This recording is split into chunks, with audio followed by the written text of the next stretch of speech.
অল্প একটু খেললে হাঁপিয়ে উঠত। ফুটবল আর কাবাডি খেলতে গিয়ে তার পায়ে ব্যথা হতো, অনেক ব্যথা। সঠিক বুদ্ধি খাটিয়ে সে দাবা খেলার চাল দিতে পারতো না, একদম পারতো না। ধীরে ধীরে সে শারীরিক এবং মানসিক ভাবে দুর্বল হয়ে যেতে লাগলো। তোমরা কি জানতে চাও এরপর সেই বাচ্চাটির সাথে কি হয়েছিল? বলছি বলছি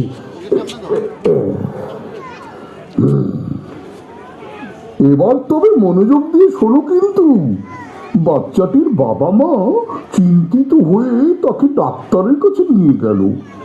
ডাক্তার তাকে পরীক্ষা নিরীক্ষা করে গম্ভীর স্বরে বলল, তার শরীরে আয়রন, আয়োডিন, জিঙ্ক ও ভিটামিন এর অভাব রয়েছে।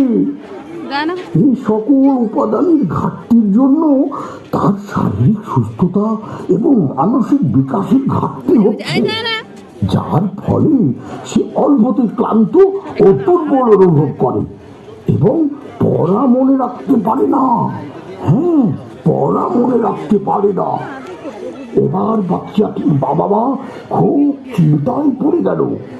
ডাক্তার এবার বাচ্চাটির বাবা মায়ের চিন্তা দূর করবার জন্য বলতে শুরু করলো, চিন্তার কোনো কারণ নেই, এই সকল উপাদান আছে এমন খাবার খেলে আবার আগের মতন সুস্থ, সবল এবং শক্তিশালী হয়ে উঠবে। এরপরে ডাক্তার দুটি মজাদার খাবারের নাম বলল, যাতে এই সকল উপাদানগুলো রয়েছে। বুঝতে পেরেছ? তোমরা কি সেই মজাদার দুটি খাবারের নাম জানতে চাও? বলো বলো বলো, জানতে চাও? তোমরা কি বুঝতে পারছো সেই দুটি মজাদার খাবার কি হতে পারে? হ্যাঁ, কি হতে পারে? ঠিক আছে বন্ধুরা, দাঁড়াও দাঁড়াও দাঁড়াও, আমি বলে দিচ্ছি, আমি সমাধান দিয়ে দিচ্ছি। মজাদার দুটি খাবার হচ্ছে মাছ আর শক্তি দই।